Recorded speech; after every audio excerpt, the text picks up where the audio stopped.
I think we can open to the audience. Stacy, please unmute yourself and jump in. Okay, hi everyone. Hi Erwin. First, thank you so much for being with us here today and also for your lovely presentation. I do have a couple of questions about your Shanghai exhibition. Yeah. So I guess the first one is like, why did you choose to portray your subjects from a historical, traditional perspective instead of a modern one?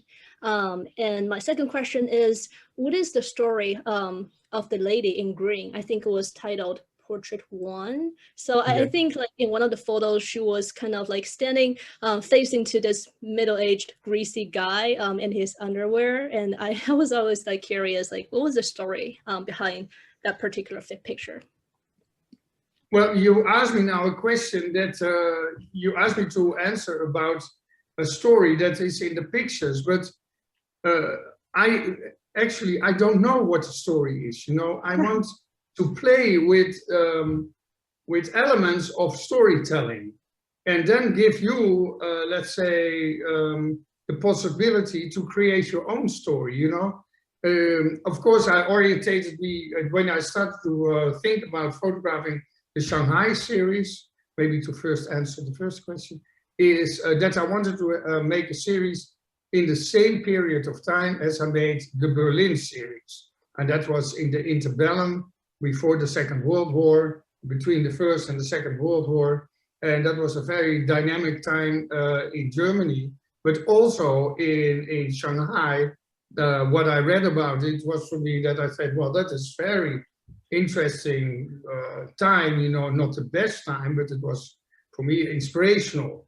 And why do I wanted to travel to the past is because I have to say at this moment, I'm finished with that chapter. But at that moment, I thought it is very interesting to talk about things of nowadays, but set it in a different time.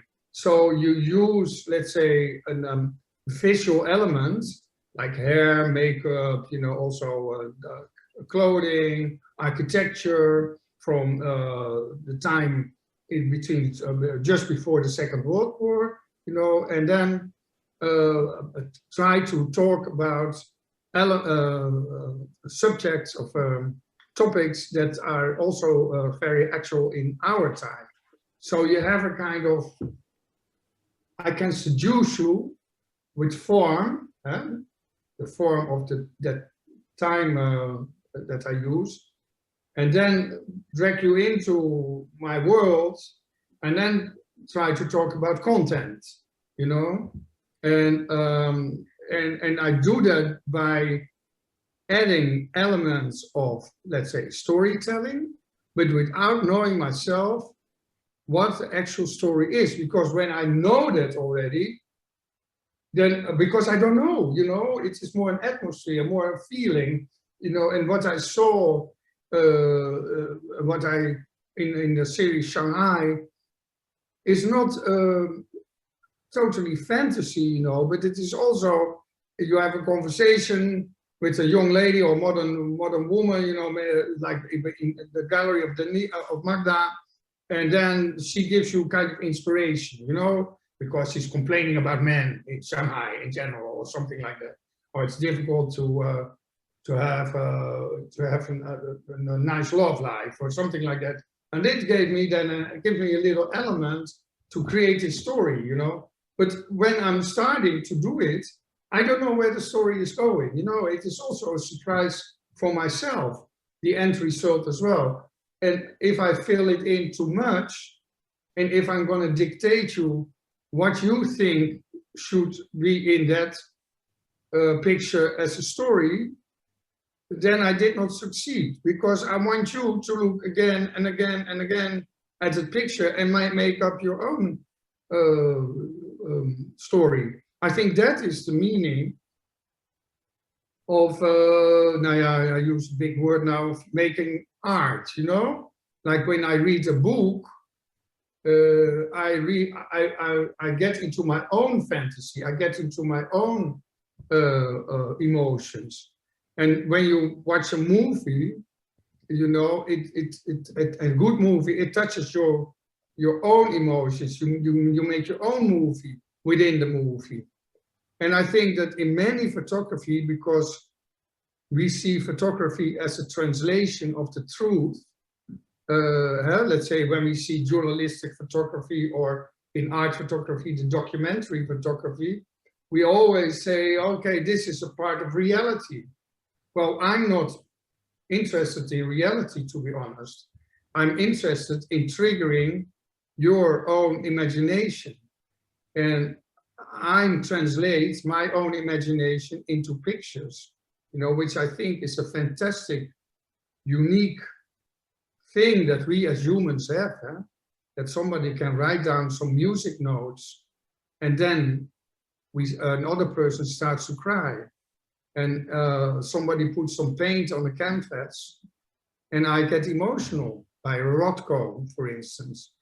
And I try to do that with my photography.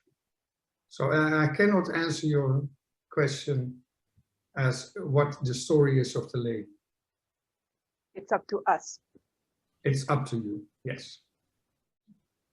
Thank you, Stacy. Nina Chen, can you unmute yourself? Nina is also a photographer. She's in Switzerland at the moment. Okay. Hi, Nina. Hello, hello, Raffaella. Hello, Erwin. So I have first, it's not really a question, but I want to ask you: do you know the series you are doing in the April fall? You wearing this yourself wearing this white paper hat. Yeah. In Chinese culture, we have a very famous like an image, or like a god, the death, the god of the death. He always send his messenger with two persons. One is always wearing the black hat. One is always wearing also this sharp white hat. That means for our Chinese, when we saw that, like you have white face and this white paper hat, it's like it symbolizes the death. Ah. Yes, very strongly. Yeah, maybe, yeah, because you explained You know, that in is your what I culture. said. Sorry? What I said Because to you explained in your culture, the white hat is related to the childhood memory in the class, blah, blah. But in our Chinese culture, it's quite different. But, you know, but that is so interesting about working with, you know, you use a symbol, and I'm not studying on it. I don't go to university before I put this white thing on my head. It's many times it's just on gut feeling, you know. It's just you get the idea, you get the vision, then you make it, then you bring it out in the world. And nowadays it's so surprisingly that like that you then can make your story, you know. That is the magic, I think, of what photography can do, you know. And that is maybe exactly what I try to tell to Stacy, you know, that by adding an element that is also for me a riddle, half a riddle, or, you know, doesn't have really meaning, you know, but then you can, then you get into somebody's head, and this person, you as somebody I don't know at the other side of the world, you know, and then you have a dialogue. And then that is so magical. The older I get, the more I think it is super intriguing to do that, you know. Yeah, I talk too much, you know, but like till the year 2000 something, 2002, if you look at my work, I was educated as a photographer that was doing a lot for, let's say, commercial, you know, doing billboards, theater, film, blah, blah, blah. Then you had to photograph like, look at me, look at my product, buy my product, come to my movie. So it had to be very strong and very one-dimensional, you know, one way. And that started to bore me, you know, so about when 2002, 2003. And then I started to discover that if you only give elements, you put things in the picture, then people start to make up their own story and their own emotions. And that came also because, you know, I love to go to exhibitions of paintings, and I went to an exhibition of Rothko, and I had to cry for one of his paintings. How comes that you can cry for a painting in which you only see a black or a red square, you know, and some orange and paint? How comes? Same feelings. Sorry?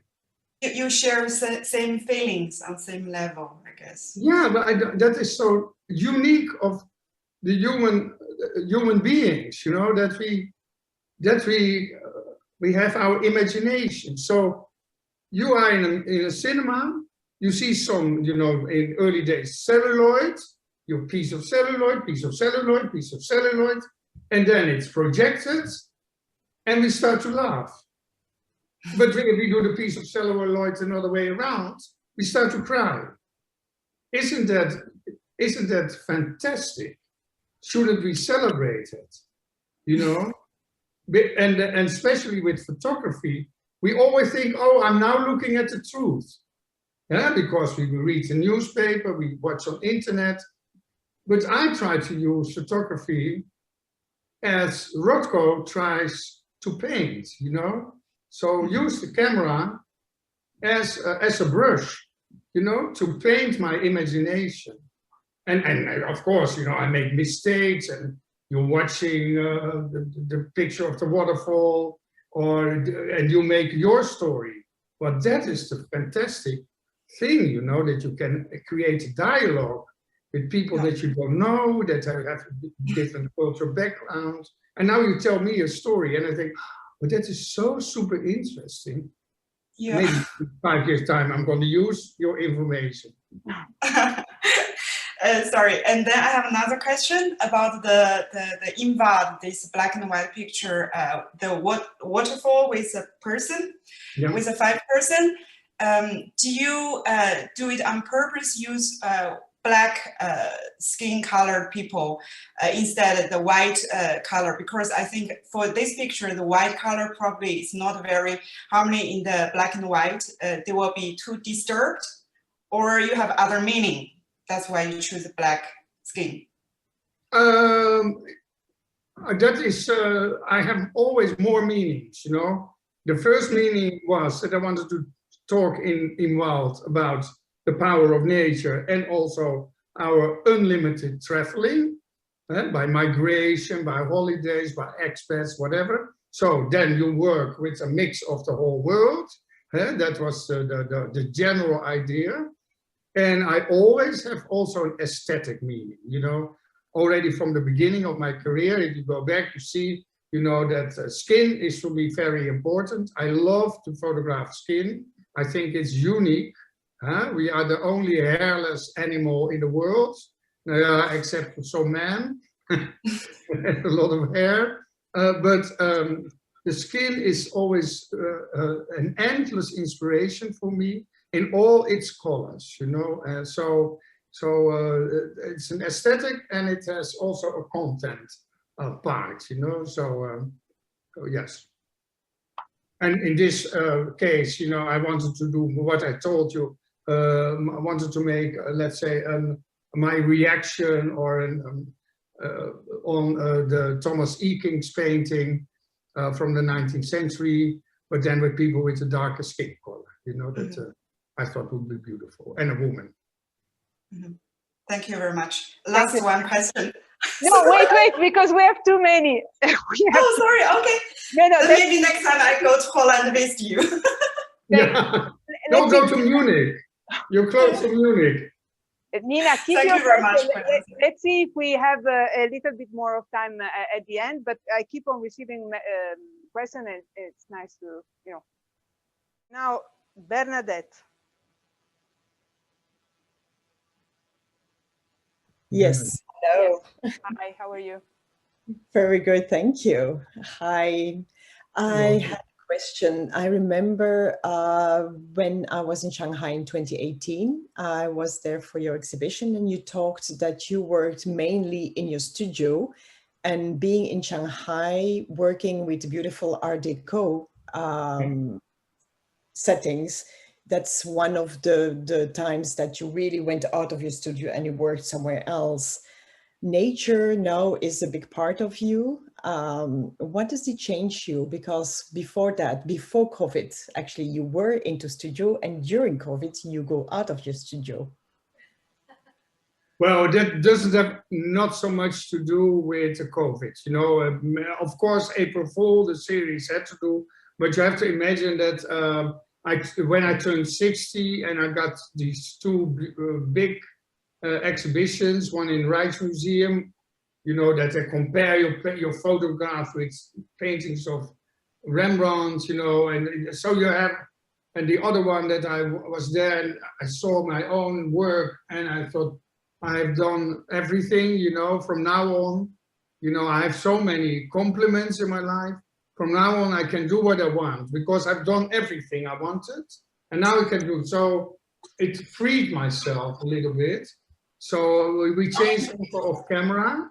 I worked always with Hasselblad, which is really a studio camera. And Imwald is photographed also April Fool partly with a more easier camera, a Sony camera, which you can use as a journalist. You know, journalists use always it works quicker. I finished saying that, you know, I had two big exhibitions when I turned 60. And after that, you know, when I was walking in those exhibitions myself, then you start to think, well, I've done everything I like to do. I can now do everything I want. You know, it was a moment that you feel free, that you think everything is said, everything is done. You know, I can turn to look at new things to put my camera. I bought also another camera, you know. Technique is for me always influences your content, you know. It's just, for me important with what technique I work to translate my emotions. So I changed from a studio camera, Hasselblad, into let's say a more journalistic camera for the Imwald series and April Fool. And that gave me this inspiration to leave the studio completely and focus more on the outside world, on the nature. Thank you. And there was another one from Patricia. Yes, it's very much in line with Bernadette's question. Nice picture. Yeah. Yeah, and we are really so happy, you know, that we came from Shanghai just to put a kind of closing seal to our stay there. And now it's like presiding our bibliothèque in Germany, in southern Germany, in Freiburg. And well, I have also to say we are moving to the Netherlands very soon, to Leiden.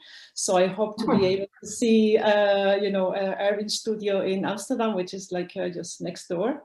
But anyway, what I was fascinated by your work, Erwin, is that at the, you know, this is just my perception. Perhaps I'm wrong, but as you say, you know, everyone composes its own history or story.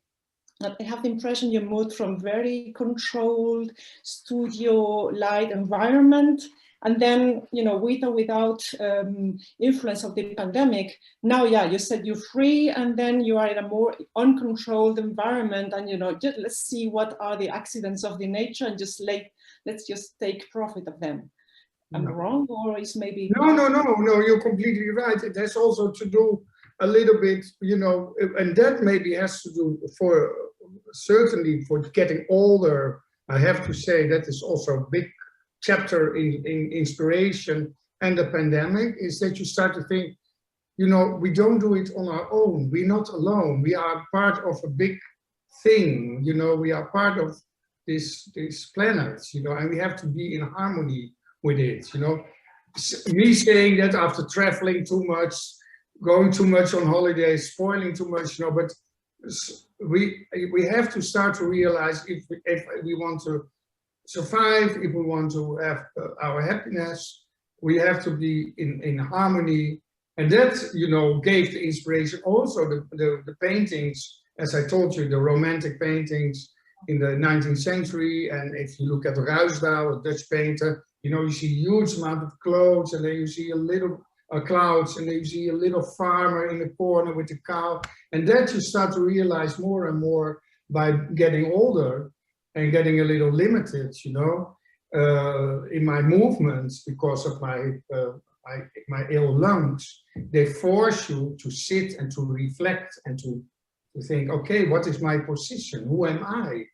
Opposite everything that is surrounding me.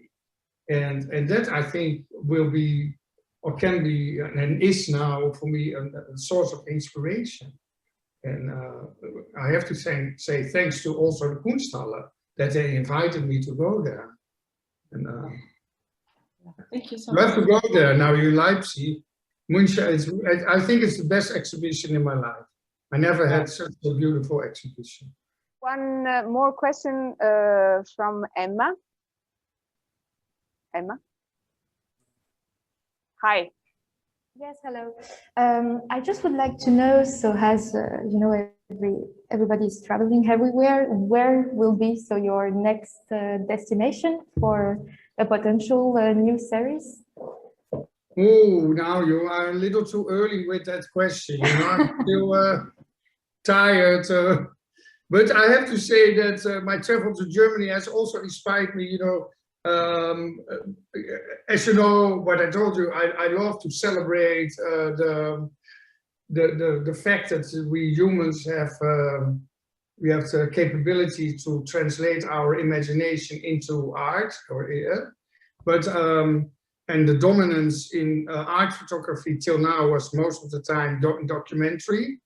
So, and I'm not part of the school of documentary. But recently I discovered documentary, and I'm now starting a little bit on photographing that. And I made my first portraits, because I like to make portraits. I made several years ago of our royal family in the Netherlands. And that gave me a thought, you know, about nobility. What is this? What is big part of our European history? And worldwide, you have a lot of nobility, but also nobility that is not having the power anymore. You know, like in England, you still have the royal family. In the Netherlands, you have, but in Germany, it was built up by little kingdoms, and later become the emperor, and later become the Bundesrepublik. But I just recently photographed Herzog Franz von Bayern, which was a fantastic voyage, beautiful to do, and reality allowed me to do that. And I'm maybe going to explore that more and more to build up in the series in 2 years' times, 3 years' times, you know, to make a beautiful series about European nobility. So, you know, like in France, Greece, Poland, Hungary, you know, so maybe that will be my travels. But I don't know. Thank you. Thank you very much. Now we have 8 more minutes. I think we can have one more question. What is Erwin's favorite choice of lens for portrait shooting? And his camera's model on his latest series, Technical. Oh, yeah. 19mm. We shot the portraits with. So, and it's I think a light lens. I love light lens. You know, they were also part of Hasselblad. And the Hasselblad, I still work with a very old camera, but with a digital backdrop. And the old camera I still use because the lenses, I use 120, I think, for my portraits, and an 80 for situations. So, millimeters. Now you can buy them. We close with one last question. Hello. Hi. Hello. There are many people over there you don't see. Oh yeah? I feel very, you know, I'm here on my own. My assistant was helping me. Well, so my question comes from, well, it's a bit personal / artist question.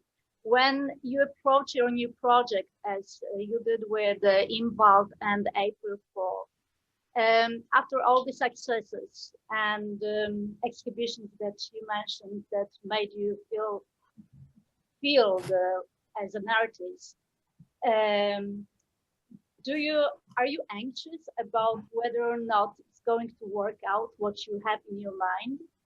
Do you have an anxiety, a feeling of fear that this time you're not going to prove? Yes. Yeah, you know, that you have to be very careful that you don't start to believe in your own talent. That you always think, oh, it will come right, it will come good, you know, because there will be one day that it doesn't work. But you have to know that with all my personal projects, we make sure, Shirley, my manager, and I, that financially seen, because it has to do with money, of course, photography is quite expensive, as I do it, the stage photography, but we save money, and if we make a failure, if it doesn't work, then it is not, that is not a big thing, you know, we lose that money, but then we still have money on the bank for my studio. So I'm not depending on, so you calculate that every time it can go wrong, you know. And most of the time when I have an idea, like you now see in Wild or April Fool, I don't see that super clearly in my mind, you know. It is, you have to contour the outline of an idea. And there I start to work with. And this outline, slowly you pull in, you know, and you get more concrete the ideas, and you see, and at the moment that you start in the morning and you push, then is the first time you see what this outline was meant, you know, what it is. And most of the time it's a surprise the day I start to photograph. Thank you. Okay, thank you very much. Usually at this point I say, class dismissed. Okay, bye. Thank you very much, Erwin, for accepting again our invitation today. Thank you all. Time and all those insights on your work. It was a joy. Amazing. And I would like to also thank Shirley and Ruben. I don't know if they are somewhere over there. Yeah, they are next door. They're working.